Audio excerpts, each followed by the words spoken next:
পথে আসতে আসতে একটা খবর দেখছিলাম গাড়িতে,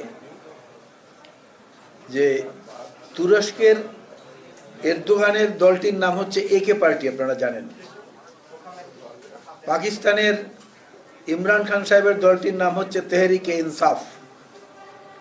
আর দিল্লিতে কেজরিওয়ালের দলটির নাম হচ্ছে আম আদমি পার্টি।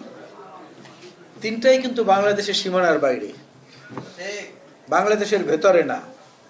কিন্তু দেখলাম বৈষম্য বিরোধী আন্দোলনের নেতারা, তারা এই তিনটি দলের আদলে তাদের দল এবং ভবিষ্যৎ কর্মসূচি নির্ধারণের জন্য পরিকল্পনা করছে, এবং সেটা তারা বলেছেন মিডিয়ার কাছে। তো এইটা একটা অদ্ভুত লাগলো আমার কাছে।